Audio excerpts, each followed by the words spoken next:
Ang sakit ng ulo ko. Yun ang unang naramdaman ni Amber pagmulat ng kanyang mga mata. Parang binibiyak ang bungo niya sa tindi ng hangover. Naalala ni Amber ang bar, ang malakas sa tugtog, ang tawanan ng mga kaibigan niya. Nag-celebrate sila dahil na-promote ang kaibigan niyang si Jenna. Inom dito, sayaw doon. At pagkatapos, may lumapit na lalaki. Matangkad, mabango, naka-leather jacket. Hindi niya masyadong maaninag ang mukha nito dahil sa strobe lights at sa dami ng nainom niya. Pero naaalala niya ang boses nito at kung gaano ito ka-sexy. Tequila, sinusumpa talaga kita. Napapikit na lamang si Amber. Naalala na niya ang halik. Ang init ng mga kamay ng lalaking estranghero sa bewang niya. Ang pagsakay nila sa taxi. Ang pagpasok sa hotel room. At ang, teka, may naka one night stand ba ako? At doon na napalingon si Amber sa kanyang tabi. Kung saan naroon ang isang natutulog na lalaki. Nakadapa ito, kalahati ng katawan ay nakatakip ng kumot. Pero kita ang likod nitong matipuno at puno ng muscle. Okay lang yan, Amber. Single ka naman. Okay lang to. Magbihis ka na lang at tumakas bago siya magising. Napakagat si Amber sa kanyang labit dahan-dahang gumalaw pababa sa kama. Isa-isa niyang pinulot ang nagkalat niyang mga damit sa sahig. Ngunit natigil siya nang makitang pamilyar na tattoo sa braso ng lalaking kasama niya. Isang phoenix, isang ibong umaahon mula sa apoy. Teka, pamilyar yang... Oh my God! Nanigas si Amber. Kilala niya ang tattoo na yon. Siya ang kasama ng lalaking ito nung ipinalagay yon. 5 taon na ang nakakaraan. Hindi pwede. Dahan-dahang gumalaw ang lalaki. Tumihaya ito. Bumagsak ang braso nito sa unan at tumambad kay Amber ang muka na pilit na niyang kinalimutan sa loob ng 3 taon. Si Israel Gomez, ang dati niyang asawa.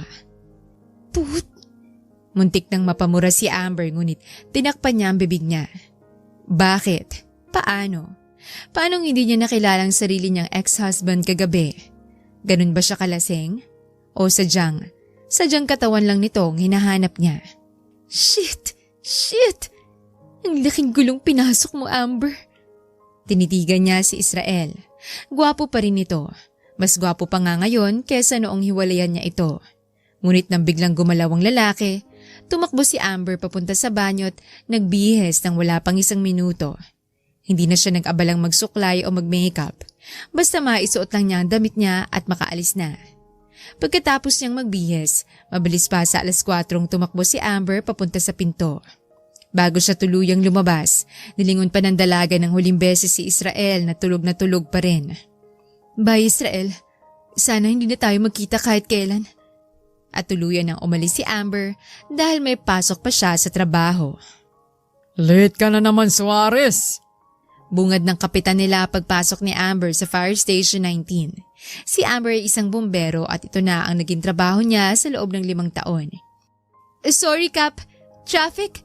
May aksidente sa highway. Palusot.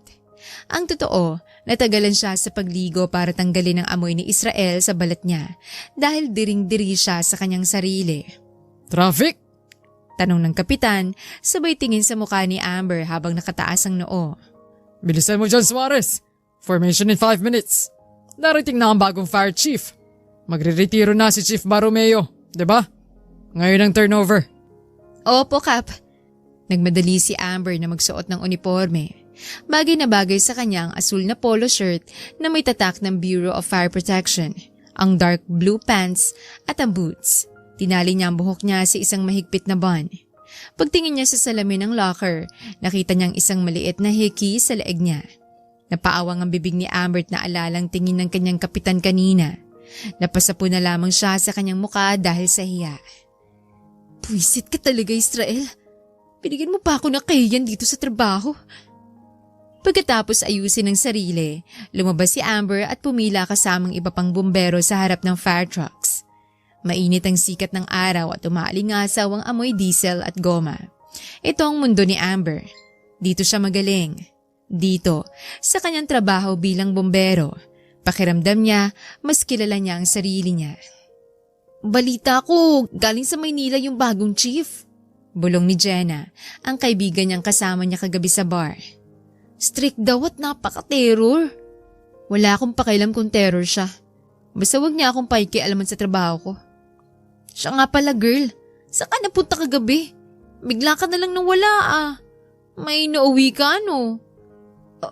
Wala. Umuwi agad ako. Sumakit ang tiyan ko. Narinig ko si Tonyo kanina. Nakita daw nilang may chikinini ka sa liig. Patingin nga. Ano ba, Jenna? Huwag ka nang mga asar. Nakakaya na nga pinapaalala mo pa. Ikaw may kasalanan kung bakit ako nalasing ng sobra kagabi. Attention! Sigaw ng kanilang kapitan. Natahimik ang lahat. Napatayo ng tuwid ang magkaibigang nagkukulitan at napatitig sa kanilang kapitan na napakaayos ng tindig. Ilang sandali pa bumukas ang gate ng istasyon. Pumasok ang isang itim na SUV at huminto ito sa harap ng formation. At pagkatapos, bumaba ang isang pares ng makintab na itim na sapatos.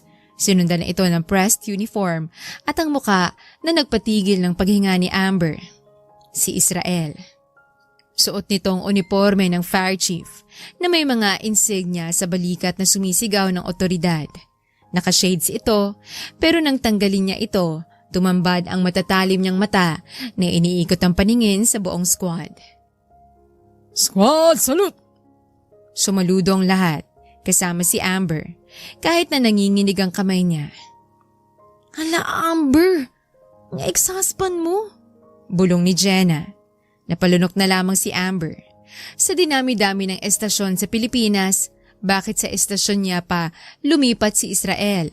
Bakit ngayon pa kung kailan sariwang-sariwa pa ang lahat ng nangyari sa kanila kagabi? I am Fire Chief Israel Gomez. I expect discipline, I expect bravery, and I expect excellence. Sa ilalim ng pamumuno ko, walang tatamad-tamad. Buhay ang nakataya sa trabaho natin. Naglakad si Israel sa harap ng linya habang ine-ekspeksyon ng bawat bumbero. Huminto siya sa tapat ni Jenna at tiningnan ang boots nito. Clean your boots, firefighter. Maalikabok. Yes, sir. Naglakad ulit si Israel at huminto siya sa tapat ni Amber. Hindi makatingin si Amber ng diretso. Nakatingin lang siya sa dibdib ni Israel kung saan naroon ang nameplate nito. Naamoy ni Amber ang pabango nito. Ang parehong pabango na naamoy niya sa unan kaninang umaga. Firefighter Suarez. Napatingin si Amber sa binata. Blankong mukha nito, pero sa loob ng mga mata nito, may kislap ng pangaasar, galit, o pagnanasa. Look at me when I'm speaking with you. Sir, sorry po. Lumapit ng konti si Israel. Yumuko ito para bumulong. Sapat lang para marinig ni Amber at hindi ng iba. Maaga ka umalis kanina. Hindi ka man lang nagpaalam. Nanlaki ang mata ni Amber. Ito na ang kumpirmasyon na alam ni Israel ang tungkol sa nangyari sa kanila. Nang makita niya ang takot sa mga mata ni Amber, umatras si Israel at inayos ang tayo. Tumingin siya sa buong grupo na parang walang nangyari. Dismissed. Back to work. Sir, yes sir! Nang maghiwa-hiwalay ang grupo, naiwan si Amber na nakatayo at tulala. Ang mga tuhod niya ay parang jelly. Napahawak siya sa leeg niya sa parte kung saan tinatakpan ng concealer ang kanyang chikinini. Lagot na. Ang one-night stand niya ay ang bago niyang boss. At ang bago niyang boss ay ang ex-husband na hiniwalayan niya 3 taon na nakakaraan dahil sa isang rason na ayaw na niyang alalahanin pa. Suarez, sa office tayo. May kailangan tayong pag-usapan. Pumikit si Amber ng mariin. Ito na ang simula ng paggulo ng kanyang payapang buhay. Mabigat ang bawat hakbang ni Amber habang sinusundan si Israel papasok sa opisina ng fire chief. Ang bawat click ng kanyang boot sa semento ay tila kasabay ng galit na kumukulo sa dibdib niya.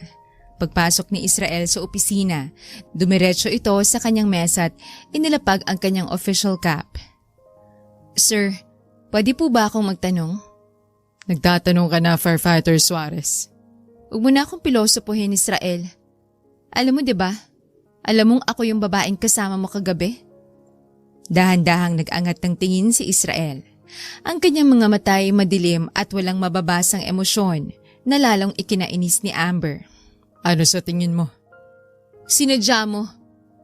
Alam mong ako yon at tinuloy mo pa rin. Hiwalay na tayo, Israel. 3 taon na.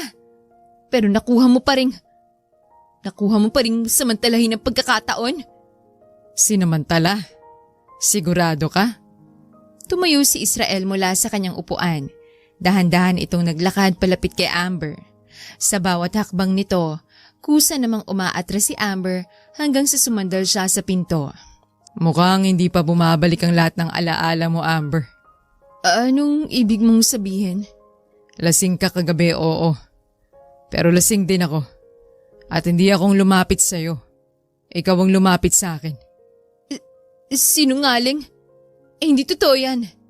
Hindi mo ba naaalala kung paano ka umiyak sa harapan ko? Habang nasa bar tayo't kung anong mga pinagsasabi mo sa akin habang nasa loob tayo ng taxi? Hindi mo naalala kung anong mga ginawa mo? Kumunot ang noo ni Amber. Pilit niyang inaalala ang mga nawawalang parte ng gabi. Pero puro putol-putol na imahe lang ang nakikita niya. Napasingap siya ng maalalang sandaling nagmamakaawa siya kay Israel na huwag siyang iwanan nito. Kaya wag mo kong sumbatan na sinamantala kita, Amber. Dahil kung tutuusin, ikaw ang nanamantala sa akin. Ginamit mong awa ko. Ginamit mong kahinaan ko sa'yo para makuha ang gusto mo. Kahit na, dapat pinigilan mo ako. Ikaw ang mas matino. Alam mong hiwalay na tayo. Alam mong galit tayo sa isa't isa. Galit? Ikaw lang galit, Amber. Ako? Napagod lang ako. Bakit ka ba nandito, Israel? Bakit kailangan mong tanggapin ang pwesto dito? Nananadya ka ba? Gusto mo bang ipamukha sa akin kung gaano nakalayong narating mo? Trabaho to, Amber. Hindi umiikot ang mundo ko sa'yo. 3 taon tayong hindi nagkita, tapos bigla kang susulpot dito. Pagkatapos na nangyari sa atin? Pagkatapos ng dahilan kung bakit tayo naghiwalay? Tingin mo ba hindi ko iisiping nandito ka para gantihan ako? Tumahimik ang buong kwarto sa pagbanggit ng nakaraan. Pareho nilang naaalala ang sugat ng nakaraan na pilit nilang ibinabaon sa kanilang puso. Huwag nating pag-usapan ng nakaraan, Amber. Nandito tayo para magtrabaho. Bakit? Takot ka? Takot kang maalala kung paano mo sinubukang kontrolin ang buhay ko? Kung paano mo piniling umalis kaysa intindihin ako? Baka nakakalimutan mo, Amber, na ikaw ang nagtulak sa akin palayo. Dahil sinasakal mo ko. Gusto mong pilitin ako maging tulad ng mga babaeng nagustuhan mo nun. Pati sa pagtitrabaho ko, gusto mong tumigil ako. Hindi kita pinapatigil dahil gusto kitang sakalin, Amber. Pinapatigil kita nun dahil buntis ka. Parang hinugot ang lahat ng hangin sa loob ng opisina nang biglang tumahimik ang paligid. Napayuko si Amber. Ang mga luhang kanina pa niya pinipigilan ay nagbabadya ng tumulo. Ilang beses kong sinabi sa'yo na delikado. Sinabi ko sa'yo na unahin naman natin ang pamilya natin kahit saglit lang. Pero ano, mas pinili mong sumagot sa tawag ng duty. Mas pinili mong pumasok sa nasusunog na warehouse na yun. At anong nangyari, Amber? Nawala siya. Nawala ang anak natin.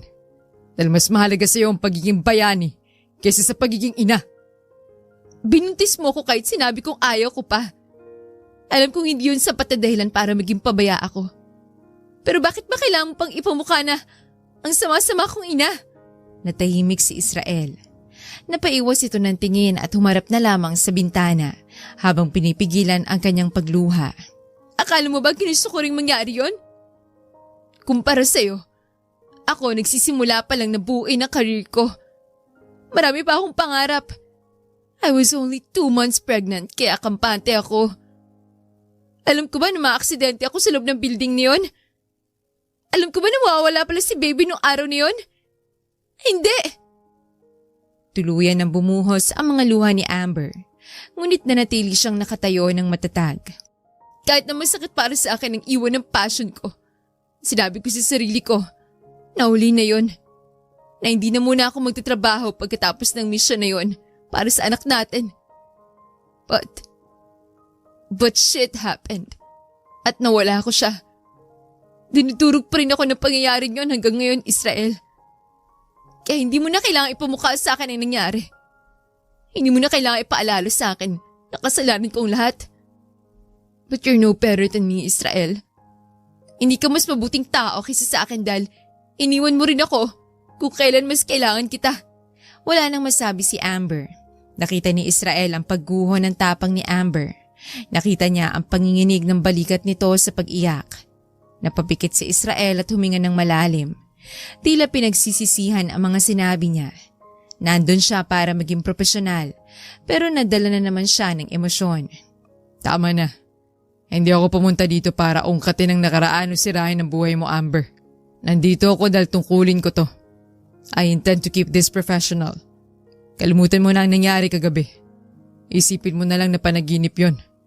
At simula ngayon, fire chief mo ko at subordinate kita.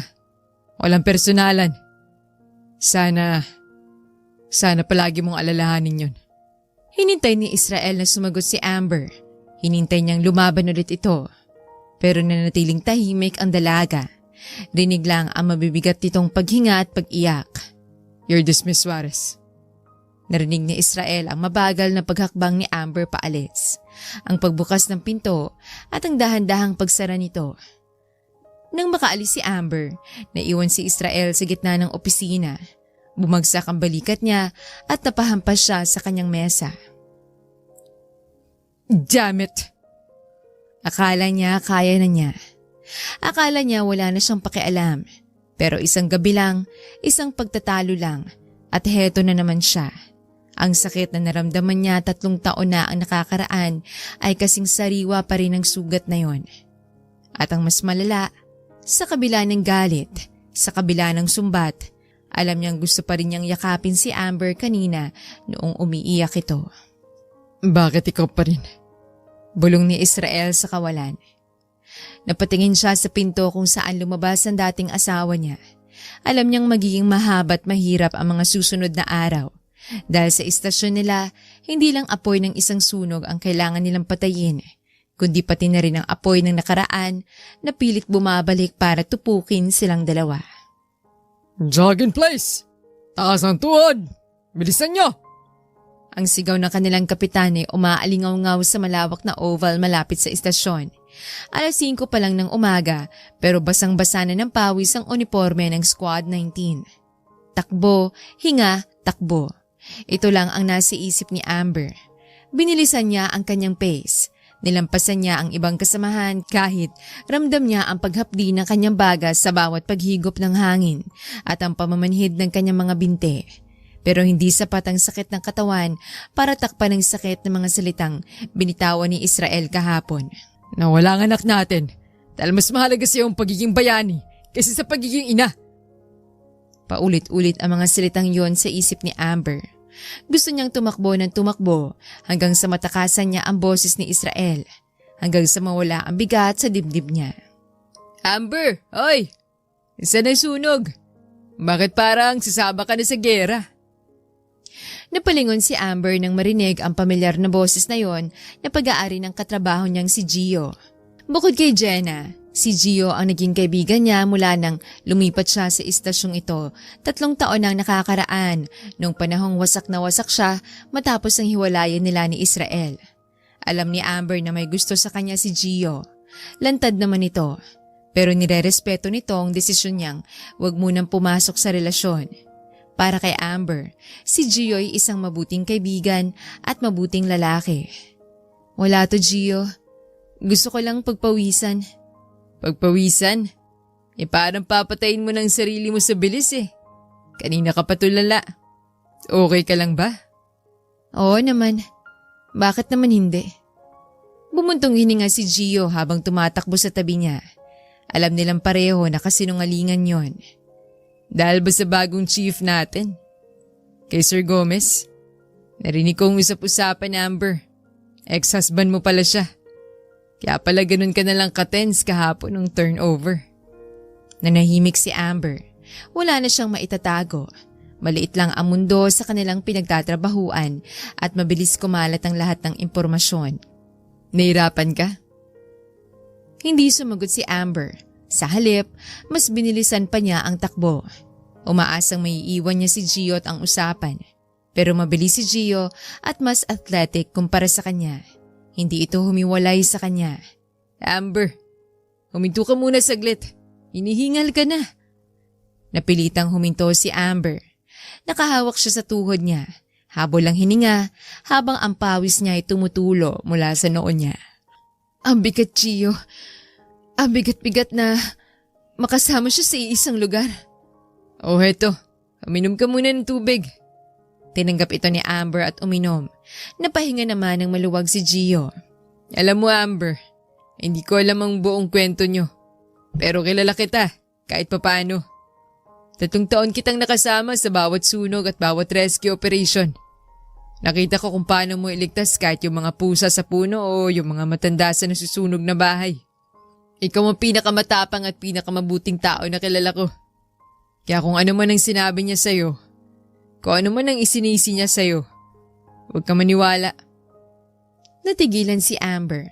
Napatitig siya kay Gio na mukhang sincere naman sa mga sinasabi nito. Hindi mo kasalanan ng lahat, Amber. Tao ka lang. May mga bagay na nangyayari na hindi natin kontrolado. Huwag mong akuin ang bigat ng mundo. Sa unang pagkakataon sa loob ng 2 araw, nakahinga ng maluwag si Amber. Ang mga salita ni Gio ay parang gamot sa sugat na iniwan ng mga salita ni Israel. Salamat, Gio. Lagi mo na lang akong dinadamayan. Kung wala siguro kayo ni Jenna, hindi ko alam kung anong gagawin ko. Siyempre naman. Ano pa't naging partner tayo? Tsaka, ayoko nakikita kang malungkot. Pumapangit ka. Sayang ang ganda mo. Mas okay pang magsungit ka na lang. Sira ulo? Talagang nambola ka pa? Ayan, tumatawa ka rin sa wakas. O siya, tama ng drama. Slow jog na lang tayo pabalik ha. Baka himatayin ka na dyan eh. Sige, babagalan ko na. Nagpatuloy sila sa pagtakbo habang sa di kalayuan nakatayo si Israel sa balcony ng istasyon. Hawak ang isang tasa ng kape. Kanina pa siya nakadungaw habang pinapanood ang morning drills ng kanyang mga tauhan. Pero ang mga mata niya ay nakapako lang sa 2 tao. Kay Amber at sa lalaking kasabay nitong tumakbo. At mukhang may oras pa ang 2 yun para magkulitan. Sa kalagitnaan ng drills. Nakita ni Israel kung paano hawakan ng lalaki ang braso ni Amber para patigilin ito. Nakita niya kung paano abutan ng tubig ni Gio si Amber. At higit sa lahat, nakita niya kung paano nito napatawa si Amber. Gio Magno, senior firefighter, single, at base sa body language nito, halatang may gusto sa ex-wife niya. Inubos ni Israel ang kape niya sa isang lagok kahit mainit pa ito. Nagtatawanan pa kayo ha? Tingnan natin kung makakatawa pa kayo sa drill na ipapagawa ko mamaya.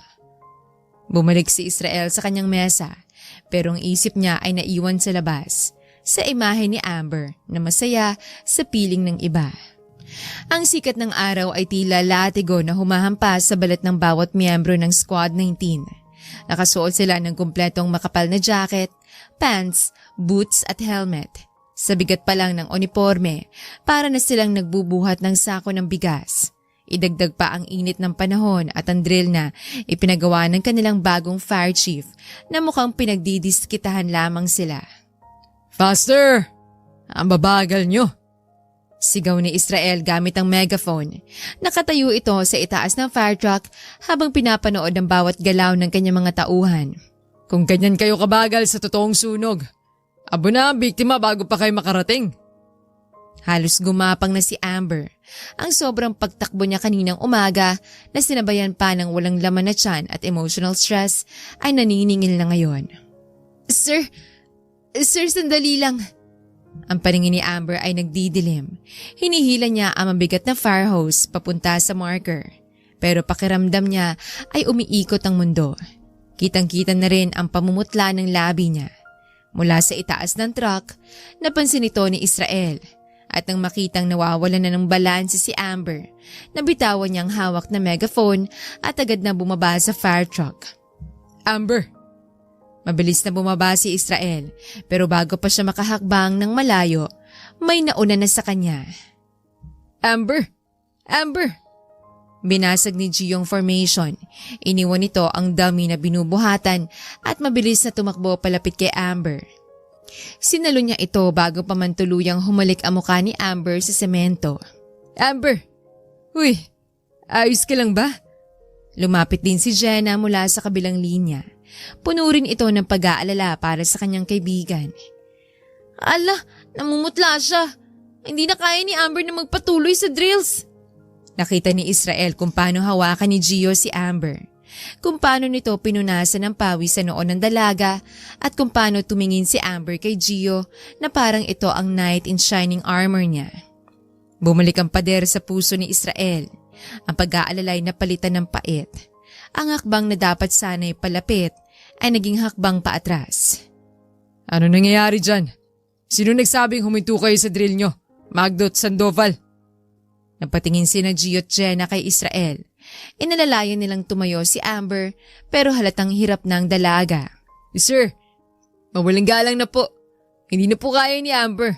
Overfatigue na po siya. Pwede po bang dalhin ko na siya sa infirmary? Sa isip ni Israel, nagpapabida lang ang Gio. Gusto lang nitong magpa-impress kay Amber.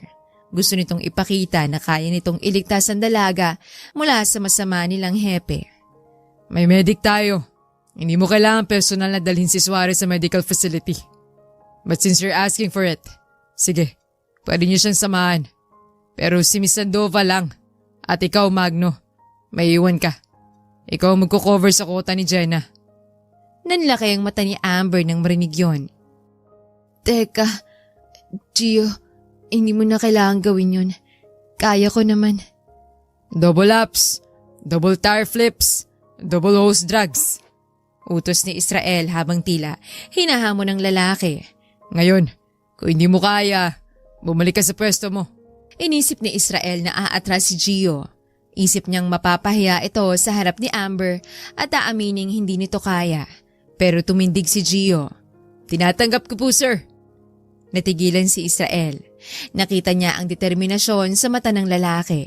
Hindi ito nagpapabida lang. Seryoso ito. Handa itong maghirap para lamang may makasama si Amber sa loob ng infirmary. Jenna, ikaw nang magatid kay Amber sa klinik. Ako nang bahala dito. Sige, Gio. Salamat. Sagot ni Jenna. Teka lang, Gio, wag. Sobra yun. Ngumiti si Gio kay Amber. Kahit tumutulo na ang pawis nito, ngumiti ito ng walang pag-aalala. Mas masisiguro kung magpapahinga ka kung andun si Jenna. Tsaka, ako pa. Chicken lang to sa akin. Huwag mo nga akong i-underestimate dyan, Suarez. Pero, Gio... Sige na, magpahinga ka. Hintayin mo ako mamaya. Ililibre mo ako ng lunch kapalit nito. Wala nang nagawa si Amber. Hinihila na siya ni Jenna palayo dahil mukhang babagsak na talaga siya. Ngunit bago tuluyang tumalikod, napatingin si Amber kay Israel. Ang mga mata ni Israel ay nag-aapoy, pero hindi sa init ng araw, kundi sa isang emosyon na hindi maipaliwanag ni Amber. Nakakuyom ang mga kamao nito sa gilid habang nakatingin kay Gio. Jenna, tara na. Hindi lumingon si Amber, pero ramdam niya ang bigat ng hangin. Alam niyang may kakaibang nangyayari. Ngunit ayaw niya nang makipag-usap pa kay Israel. Alam niyang walang magandang patutunguhan yon. Hiniling na lamang niya na sana, mamaya may lakas pa si Gio upang kumain kasabay nila. Gabi na sa himpilan, tahimik na ang paligid matapos ang isang mahabang shift. Nakaupo si Amber sa pantry habang hinihintay si Gio. May nakahanda ng ice pack at malamig na tubig sa mesa. Medyo maayos na ang pakiramdam niya matapos magpahinga ng buong araw sa klinik. Pero alam niyang bugbog saradong katawan ng kaibigan niya dahil sa double drills na ipinagawa ni Israel. Amber, mauna na ako Kailangan pa ako ni Mama sa bahay kasi birthday ni Papa ngayon at magluluto kami ng mga paborito niya. Saad ni Jenna habang paalis ito. Sige Jenna, maraming salamat Naku, ikaw pa ba? Ikaw na bahala kay Gio Babawi ako sa mukong na yun bukas. Ilang minuto matapos makaalis si Jenna, bumukas ang pinto at pumasok si Gio. Halos hilahin na nito ang sariling paa sa pagod. Gusot ang uniforme at naliligo sa pawis. Pero nang makita niya si Amber, napalitan ng ngiti ang pagod sa mukha niya. Buhay pa ako. Biro ni Gio sabay bagsak sa upuan sa tapat ni Amber. Siraulo ka talaga. Eto, uminom ka muna ng tubig. Sabi ko naman sa'yo, huwag mo nang akuin eh. Ayan tuloy, para kang lantang gulay. Ayos lang yun. Basta okay ka na. Salamat ah. Ililibre ka raw ni Jenna bukas. Kahit anong gusto mo. Sisig? Bulalo? Kahit ano. Basta yung hindi nakamamatay. Nagtawanan sila Amber at Jenna. Pero natigil yon nang bumukas ulit ang pinto ng pantry. Pumasok si Israel. Nakasibilyan na ito pero dala pa rin ang otoridad ng isang fire chief. Inasahan ni Amber na sisitahin sila nito o kaya ay magbitiw na naman ng sarkastikong salita pero walang sinabi si Israel. Pagkatapos magtimpla ng kape, lumingon lang ito sa kanila ng saglit bago tuluyang lumabas ng pantry nang hindi umiimik. Grabe. Akala ko pagdidiskita na naman tayo. Natahimik si Amber. Hindi niya alam kung bakit mas nakakabahala sa kanya ang pagiging tahimik ni Israel at walang pake. Sige, gamitin mo na tong ice pack, Gio. Tapos uwi na tayo kapag okay ka na. Lumipas ang ilang araw. Totoong hinala ni Amber.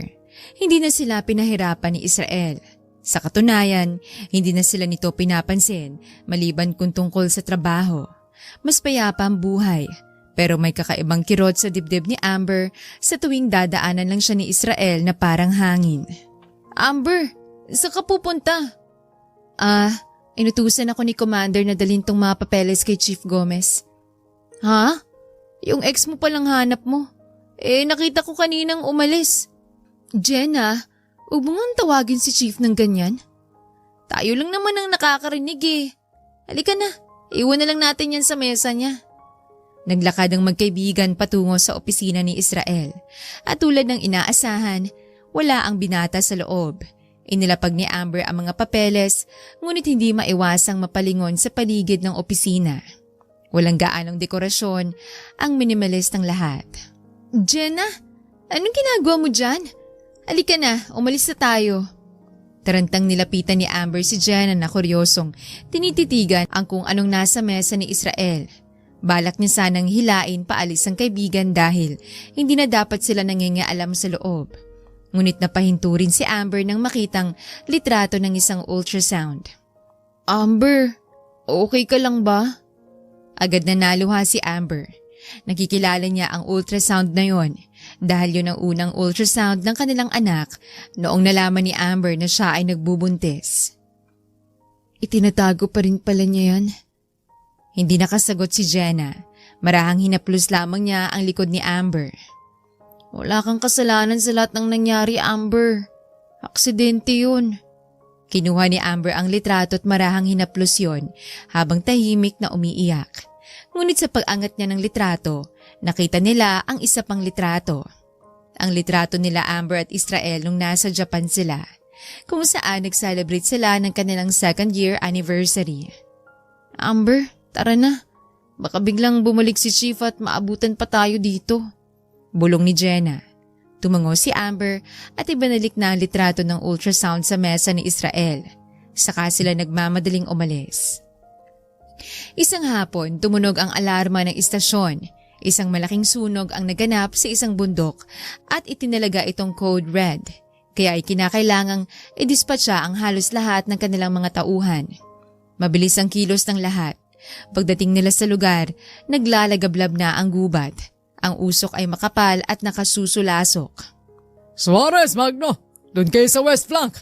Pigilan niyo ang pagkalat ng apoy papunta sa residential area! Utos ng ground commander. Sumabak si Amber sa init.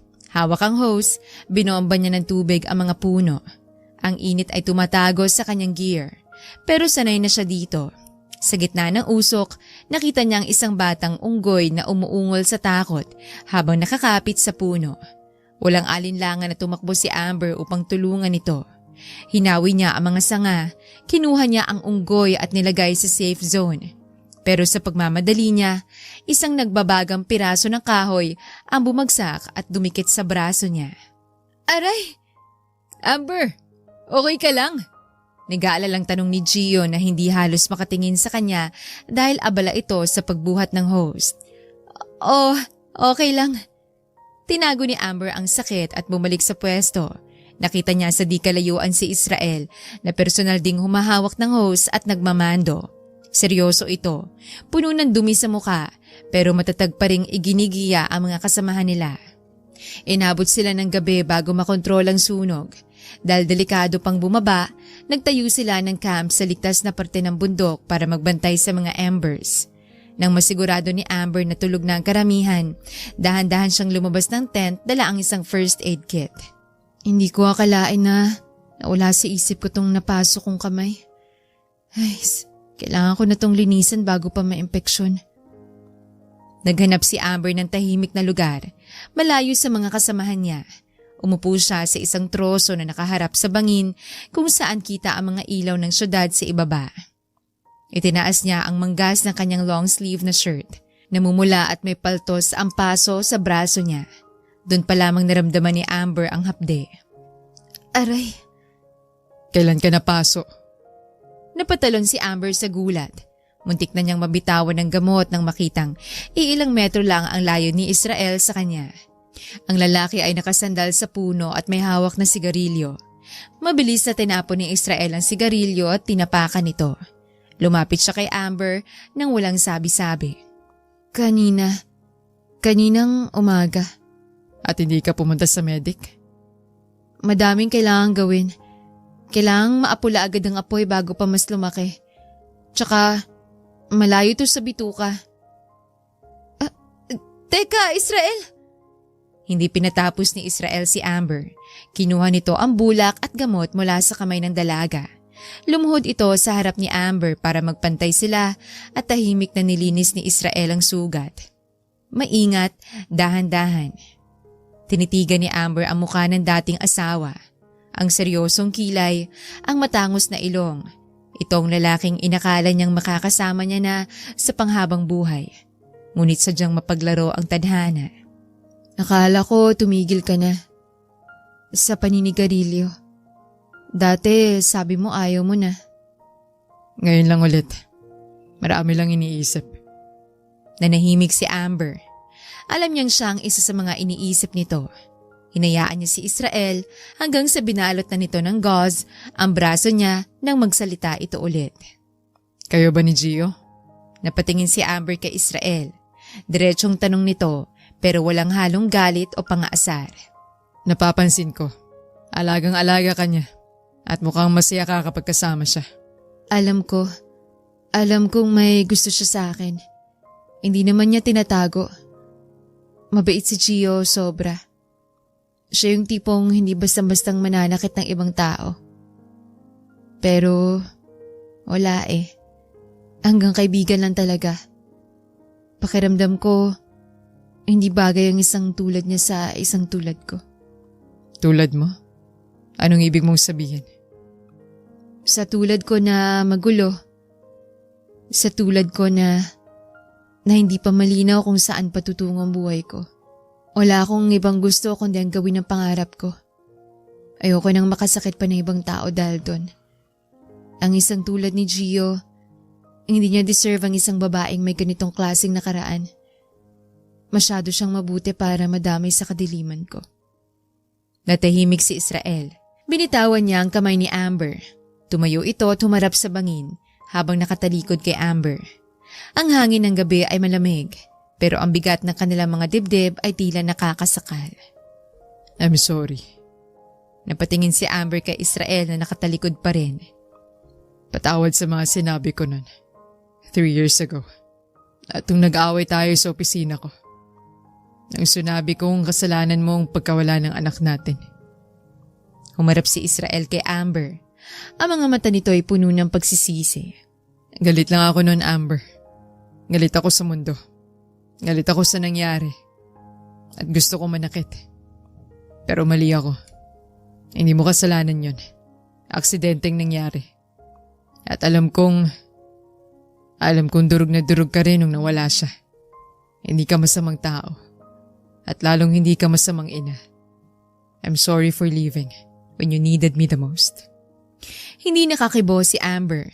Itong unang pagkakataon sa loob ng 3 taon na narinig niya ang mga salitang yon mula kay Israel.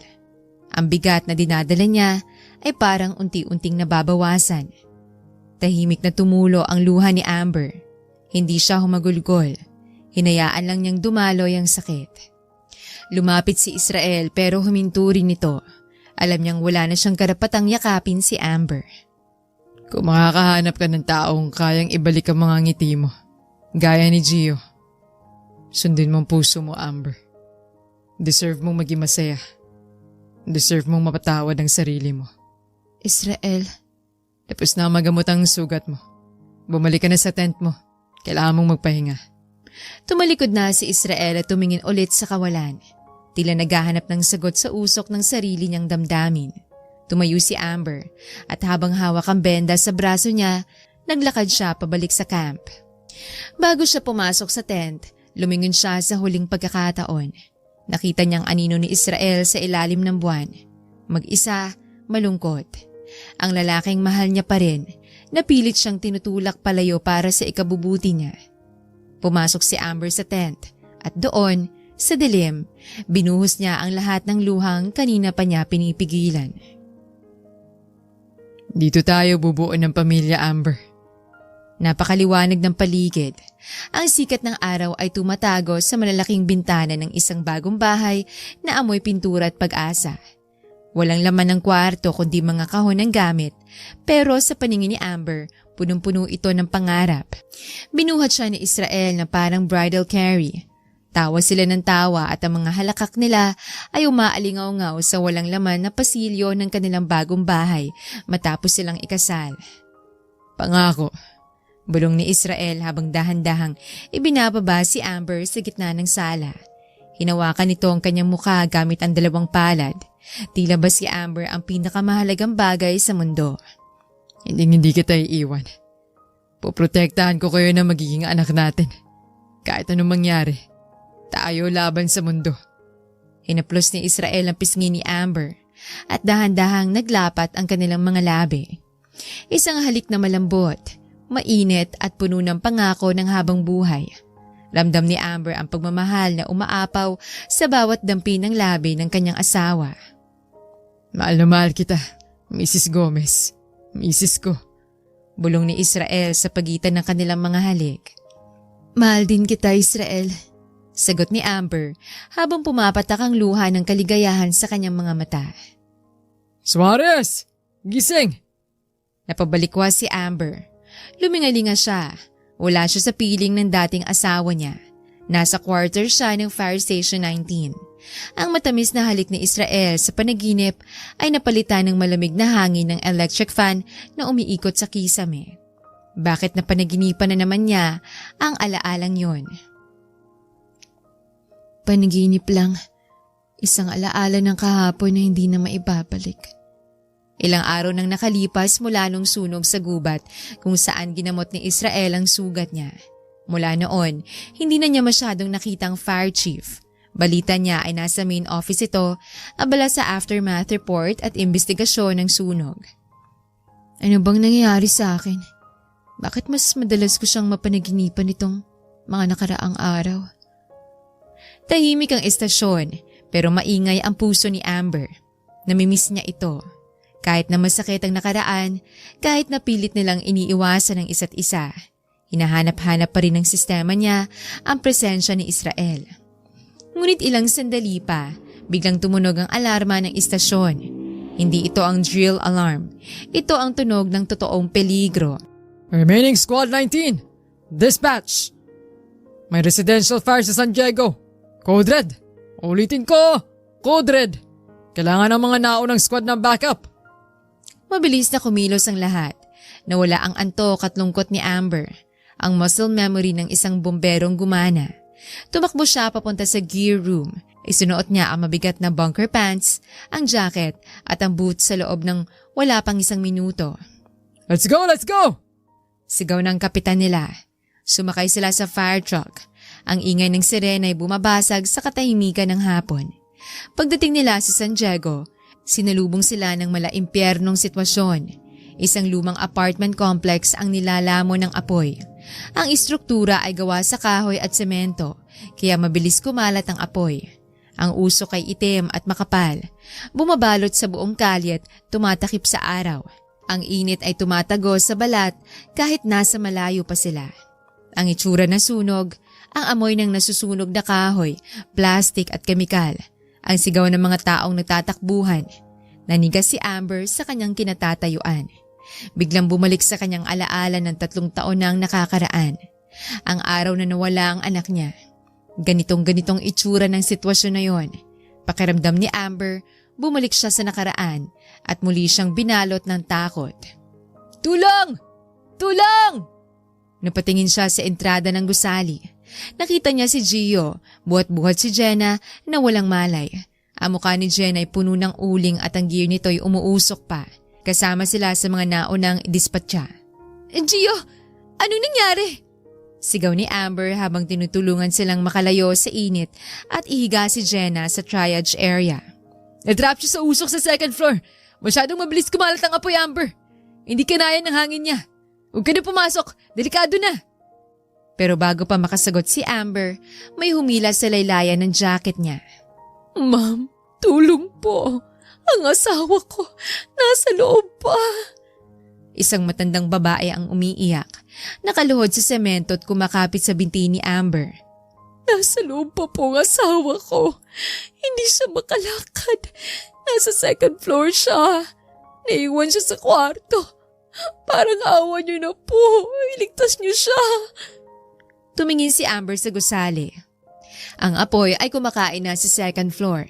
Rinig niya ang pagputok ng mga salamin at pagbagsak ng mga debris. Amber, huwag ka na magtakang pumasok dahil delikado na. Bagsak ng structural integrity. Ano mong oras bibigay na yung building? Tingnan mo si Jenna. Hindi niya na kinayang usok sa loob. Pero tinitigan ni Amber ang matanda.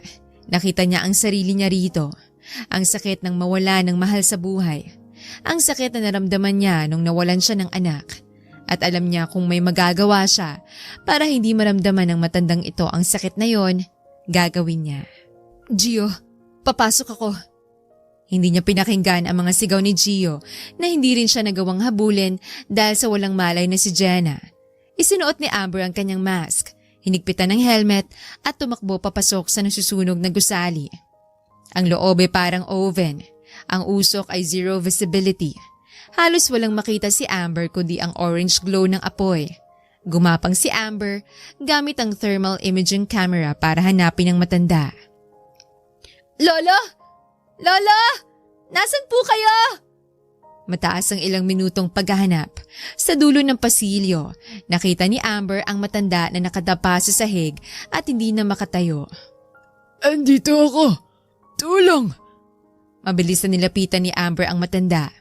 Inalalayan niya ito. Mabigat ito pero ang adrenaline ay nagbigay sa kanya ng lakas. Sakto namang may dumating na isa pang bumbero galing sa kabilang hagdan. Isang rookie na sumunod sa kanya. Tulungan mo akong kargahin siya. Dadaan tayo sa fire escape sa likod. Mas ligtas doon. Nang makuha ng bumberong matanda at makatakbo palayo, akmang susunod na sana si Amber. Hahakbang na sana siya pabalik sa hagdan nang biglang bumigay ang suporta ng kisame. Bumagsak ang isang malaking beam na gawa sa bakal at semento. Tinamaan nito ang sahig na kinatatayuan ni Amber. Ma'am Amber! Sigaw ng rookie. Huwag ka lalapit! Bibigay na tong sahig! Umalis na kayo! At tuluyan ng bumigay ang sahig. Nahulog si Amber mula sa 2nd floor pababa sa ground floor kasama ng mga nagbabagang debris. Bumagsak siya sa tumpok ng nasusunog na kahoy. Sinubukan na tumayo ni Amber pero napasigaw siya sa sakit. Tumingin siya sa paa niya. Naipit ang kanang paa niya sa ilalim ng isang mabigat na concrete slab. Sinubukan niyang hilahin pero napakabigat nito. At sa bawat galaw, ramdam niya ang pagkirot ng kanyang buto. Tanda na nabalian siya ng paa. Tulong! Bulong ni Amber sa radyo pero puro static lang ang naririnig niya. Nasira ang receiver niya sa pagbagsak niya kanina. Tumingin siya sa paligid. Napapalibutan na siya ng apoy. Ang daanan palabas ay hinarangan na ng mga bumagsak na kisame. Ang usok ay pumapasok na sa kanyang maskara dahil sa crack ng visor niya. Ubos siya ng ubo. Ang init ay hindi na kaya ng gear niya. Para siyang niluluto ng buhay. Tulong! Napaluha si Amber. Naalala niya ulit ang panaginip kanina. Si Israel. Ang pangako nito.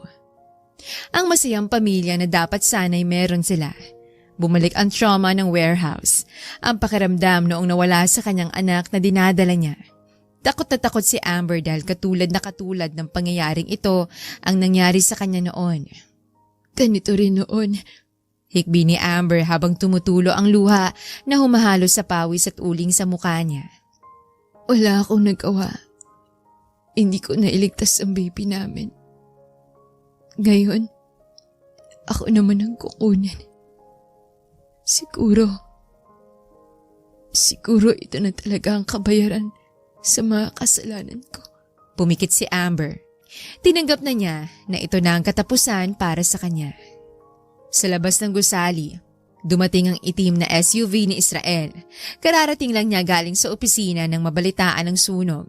Ang puso niya ay kumakabog ng hindi maipaliwanag na kaba habang nagmamaneho. Bumaba siya at hindi na nag-abalang magsuot ng full gear. Tanging helmet at fireproof jacket lang ang nakuha niya. Status report! Sigaw ni Israel kay Gio. Chief, nailabas na po mga sibilyan. Si Jenna po nasikaso na ng medic. Stable na po. Lumingon si Israel. Binilang niya ang mga tauhan. Gio, Jenna, Cruz, Santos. Nasaan si Suarez? Nasaan si Suarez? Nagkatinginan ang mga bombero. Yumuko si Gio. Puno ng uling ang muka at may luha sa mata. Chief, pumasok po siya kanina para iligtas ang matandang naiwan sa loob. Nailabas po ni Santos ang lolo. Pero bumagsak ang second floor. Hindi na po nakasunod si Amber sa kanila. Nanlamig si Israel. Parang tumigil ang pagtibok ng puso niya. Tumingin siya sa gusali. Ang apoy ay nasa bubong na. Anumang oras ay babagsak na ito ng tuluyan. Walang alinlangang tumakbo si Israel papasok sa loob. Wala siyang pakialam sa apoy. Wala siyang pakialam sa protocol. Wala siyang pakialam kung mamamatay siya. Ang alam lang niya, nasa loob si Amber, ang babaeng mahal na mahal niya. Amber! Amber! Sigaw ni Israel habang iniisa-isa ang mga kwarto sa ground floor. Sumagot ka! Ang usok ay nagpapaiyak sa mga mata niya, pero hindi lang usok ang dahilan ng luha niya. Habang tumatakbo siya sa gitna ng panganib, tumulo ang luha ni Israel.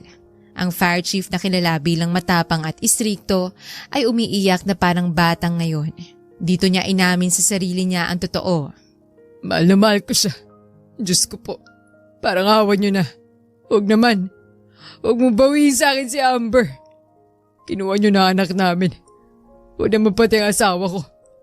Please, bigyan niyo pa ako ng pagkakataong itamang lahat. Sa gitna ng usok, sa ilalim ng bundok ng mga debris, sa wakas, natagpuan ni Israel si Amber. Amber! Mabilis na lumapit si Israel. Inangat niya ang mabigat na semento gamit ang buong lakas niya. Sumigaw siya sa effort. Halos pumutok ang ugat sa leeg at braso niya.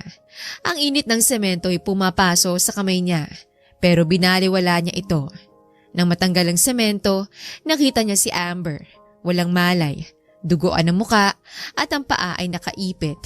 Nandito na ako, Amber. Please wake up. Lumaban ka. Sa labas ng nasusunog na gusali, nagkakagulo na ang lahat. Ang mga tao'y sumisigaw. Ang mga bombero'y naghahanda ng tubig para sa defensive attack.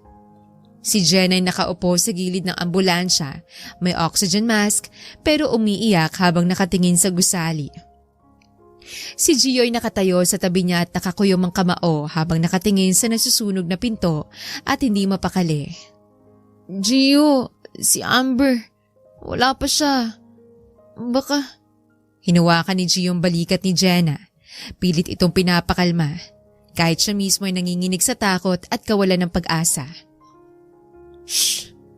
Ililigtas siya ni Chief. Mahinang sabi ni Gio. Tumingin si Jenna kay Gio. Nakita niya ang lungkot at pagsuko sa mata ng lalaki. Gio. Mahal pa rin nila ang isa't isa, Jenna. Mapait na ngumiti si Gio habang tumutulo ang luha. Nakita ko sa mata ni Chief kanina. Kahit impyerno, papasukin nun para kay Amber. Kaya alam kong lalabas sila ng magkasama. At may liligtas niya si Amber. Ilang sandali pa, nagkagulo ang mga kasamahan nila. Mula sa makapal at itim na usok, lumabas si Israel na buhat-buhat si Amber na walang malay. Ang mukha ni Israel ay puno ng uling, pero ang hawak niya kay Amber ay mahigpit na mahigpit. Nakahinga ng maluwag ang lahat. Buhay sila. Pero pagkalabas ni Israel sa danger zone, bigla itong natumba. Bumagsak ang mga tuhod ni Israel sa damuhan. Ubos na ang lakas niya. Pero sa huling sandali, inikot niya ang katawan niya para siguraduhin siya ang babagsak sa lupa at si Amber ay nakadagan sa dibdib niya.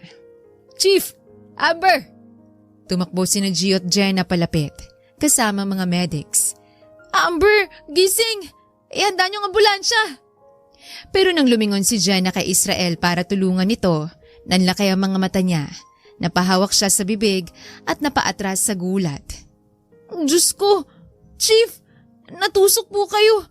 May sugat si Sir Israel!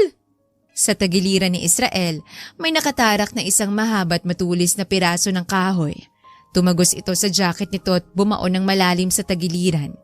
Ang dugo ay mabilis na kumakalat at kinukulayan ng pula ang berdeng damuhan. Medic! Emergency! Sigaw ni Gio ng napakalakas. Kailangan namin ng tulong dito! Bilis! Nagkagulo ang mga paramedics. Sa gitna ng kaguluhan, dahan-dahang iminulat ni Israel ang kanyang mga mata. Tumingin siya kay Amber na nasa ibabaw niya na walang malay pero humihinga. Hinawakan ni Israel ang pisngi ni Amber gamit ang dugo ang kamay at ngumiti siya ng tipid. Mahal na mahal kita. Bulong niya bago tuluyang nawala ng malay. Chief! Chief! Sigaw ni Gio. At ang gabing yon ay napuno ng sigawan at takot. Habang ang dalawang pusong pinaglayo ng nakaraan ay muling pinag-isa ng sakripisyo sa gitna ng buhay at kamatayan. Puting kisame, puting kumot, puting mga pader, at ang nakakabinging tunog ng makina na sumusukat sa bawat tibok ng puso. Ito ang naging mundo ni Amber sa loob ng 4 na araw. Nang magkamalay siya at sabihin sa kanya ni Jenna na nasa intensive care unit si Israel at nasa kritikal na kondisyon dahil sa tumagos na kahoy sa tagiliran nito. Parang gumuho muli ang mundo ni Amber. Mula ng araw na yon, pinilit niyang magpalipat sa kwartong pinakamalapit sa ICU at nang ilabas na si Israel sa private room dahil naging stable ng operasyon nito, hindi na umalis si Amber sa tabi ng binata. I wanted you to see what real courage is. Instead of getting the idea that courage is a man with a gun in his hand. It's when you know you're licked before you begin. But you begin anyway. And you see it through no matter what. You rarely win, but sometimes you do. Basa ni Amber mula sa librong paborito ni Israel. Nakaupo si Amber sa isang wheelchair sa gilid ng kama ni Israel. Araw at gabi, siya ang nagpupuna sa mukha nito. Siya ang nagbabasa ng mga paborito nitong libro kahit hindi siya sigurado kung naririnig siya nito.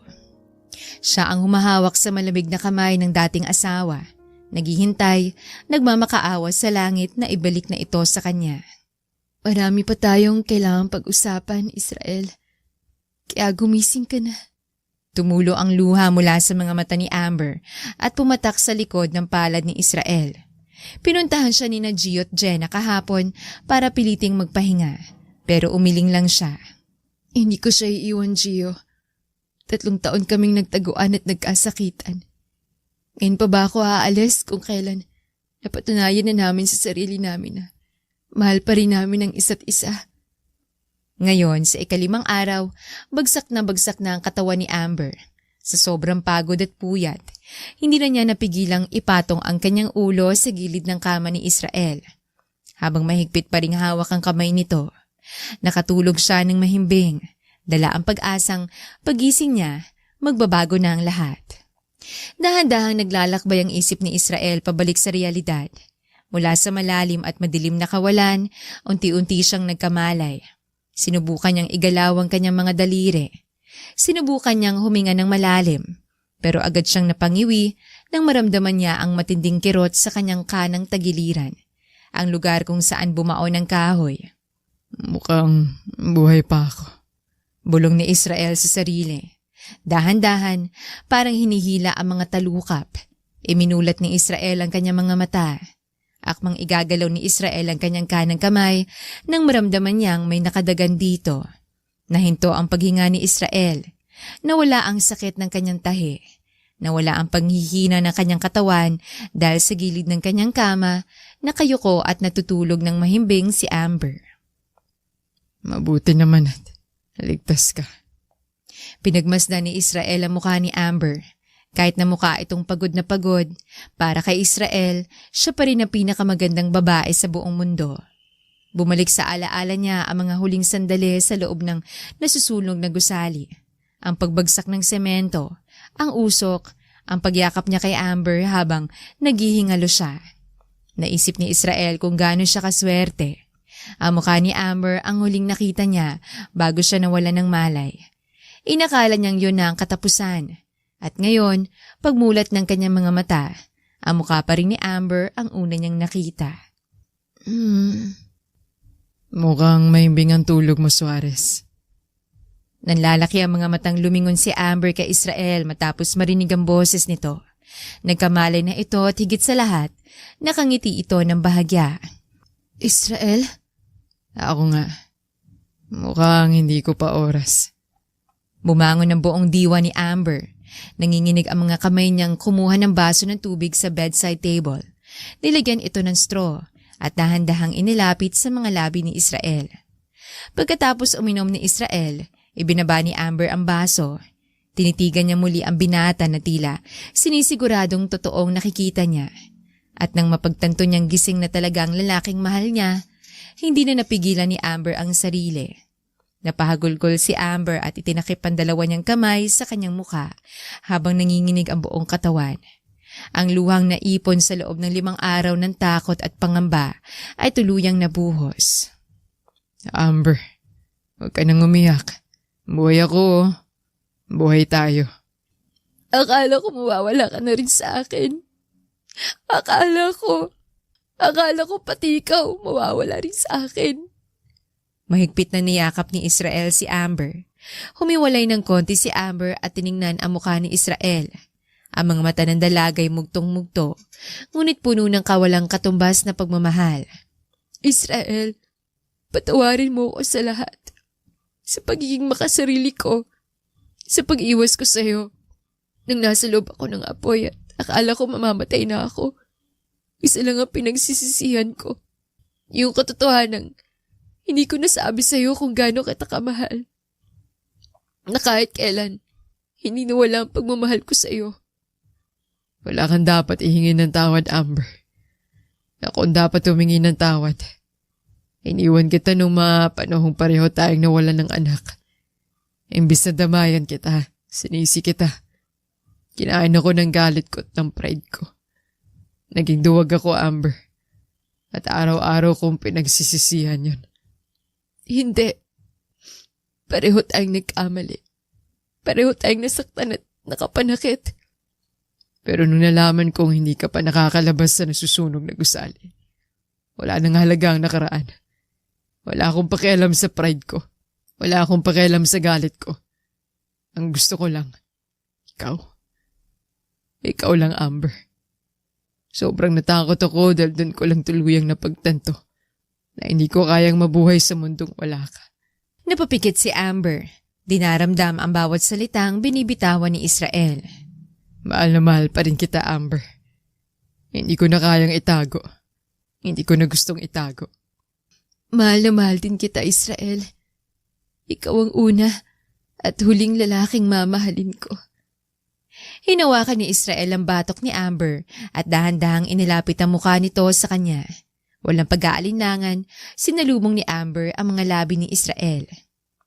Sa gitna ng tahimik na kwarto ng ospital, naglapat ang kanilang mga labi. Ito ay halik ng pagpapatawad, halik ng pagtanggap, at halik ng pag-asang simula sa araw na yon, aayusin nila ang lahat ng nasira sa kanila. Nang maghiwalay ang kanilang mga labi, pareho silang nakangiti kahit may luha sa mga mata. Ayusin natin to. Lahat ng pagkakamali natin nun, itatama natin.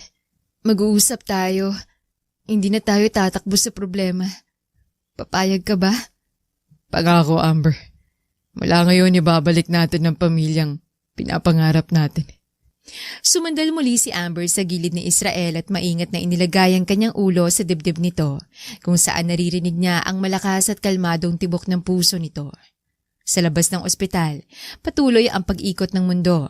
Patuloy ang ingay ng mga sirena at ang buhay ng mga bumbero. Ngunit sa loob ng kwartong yon, nahanap din na Amber at Israel ang kanilang kapayapaan. Ang apoy na muntik nang tumupok sa kanilang dalawa, ang saring apoy na nagpalambot sa mga pusong pinatigas ng nakaraan. At ngayon, handa na silang maging buo muli, mula sa mismong mga abo ng kanilang masakit na kahapon. 2 taon ang lumipas mula nang mangyaring malagim na sunog sa San Diego. Maraming nagbago. Matapos gumaling ni Israel, bumalik siya sa pagiging fire chief, mas maunawain at mas malapit sa kanyang mga tauhan. Si Amber naman, matapos ang ilang buwang rehabilitation para sa kanyang paa, ay nagdesisyong magpatuloy pa ring maglingkod sa bayan bilang isang lady firefighter. At dahil sa kanyang ginawang kabayanihan, nakatanggap si Amber ng parangal at nagkaroon ng promotion. At pagkatapos ng 2 taon, sa wakas, dumating ng araw na pinakahihintay nila. Sa isang tagong hardin sa isla ng Siquijor, malayo sa ingay ng syudad at usok ng mga nasusunog na gusali, naganap ang kanilang ikalawang kasal. Gio, ihanda mo na yung camera. Dapat makuha natin ng magandang angle yung kiss nila Amber at ni Sir Israel. Una. Nakahanda na ako, okay? Siyempre, importanteng araw to para kay Amber. Sus, hindi ka talaga nagsiselos? Bakit naman ako magsiselos? Masaya akong makitang nahanap na ni Amber ang tunay niyang kasiyahan. Yun ang pinakamahalaga sa lahat. Napakapayapa ng paligid. Ang mga puno ng mahogany at akasya ay nagsisilbing natural na bubong, habang ang sariwang hangin mula sa dagat ay nagdadala ng amoy ng mga bulaklak. Walang malaking media coverage, walang daang-daang bisita. Tanging ang kanilang mga pamilya, si Jenna bilang maid of honor at si Giyong naroon. Nakatayo si Israel sa harap ng isang simpleng arko na gawa sa mga baging at puting rosas. Suot niya ang isang linen suit, malayo sa mabigat at makapal na bunker gear na lagi niyang suot. Tumugtog ang isang banayad na kanta mula sa acoustic guitar at naglakad si Amber sa aisle. Suot niya ang isang simpleng flowing white dress na bumabagay sa mystical at tahimik na ganda ng Siquijor. Nakangiti siya, ngunit patuloy ang pag-agos ng luha ng kaligayahan sa kanyang mga pisngi. Amber, Panimula ni Israel nang dumating ang oras ng pagbibigay ng kanilang mga wedding vows.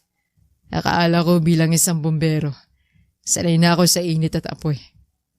Pero ang totoo, ang pinakamasakit na pagkasunog ay nung nawala ka sa akin. 3 taon na nakalipas.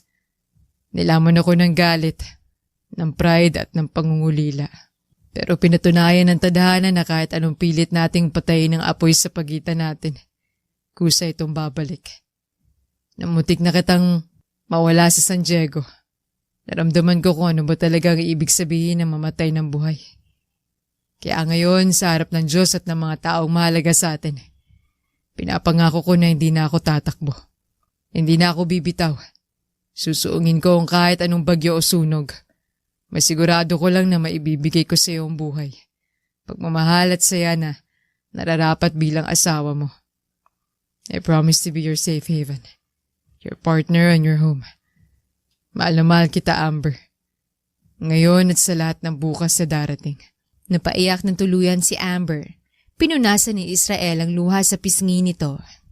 Israel, patawad kung naging matigas ang ulo ko. Patawad kung kinailangan pa nating dumaan sa apoy bago ko naintindihan na ikaw ang pinakamahalagang parte ng buhay ko. Ipinapangako ko sa iyo, Israel, hindi ko na isusugal ang buhay ko ng basta-basta.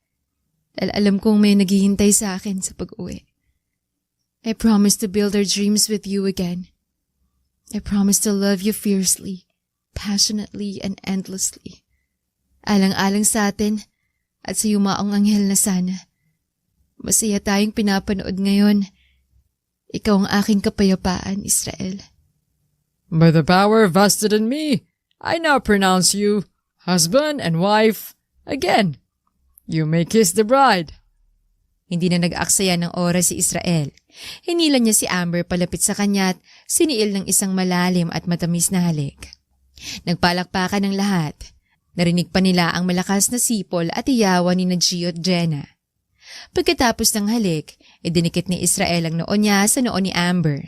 Ibinaba ni Israel ang isang kamay niya papunta sa tiyan ni Amber, kung saan may maliit na umbok na hindi masyadong halata sa suot nitong damit. Handa ka na ba sa bagong misyon natin, Mrs. Gomez? Kahit anong misyon, basta ikaw ang kasama ko. Handa ako, Chief. Sa ilalim ng kalmadong langit ng Sikihor, nagsimula ang bago at panghabang buhay na kabanata ni na Amber at Israel. Mula sa mga abo ng kanilang mapait na nakaraan, muling umusbong ang isang pag-ibig na mas matibay, mas maliwanag at hindi na kailanman matutupok ng kahit anong apoy. Ang tunay na pag-ibig, tulad ng apoy, ay kayang makapanakit at sumira. Ngunit kaya rin itong magbigay ng liwanag at bagong simula. Ipinapakita ng kwento nila Amber at Israel na ang pagpapatawad sa sarili at sa taong nanakit sa'yo ang pinakamahalagang hakbang upang makabangon mula sa trahedya. Minsan, kailangang masunog ng tuluyan ng pride at mga pagkakamali ng kahapon upang muling mabuo ang isang relasyong mas matibay at hindi na kailanman matutupok.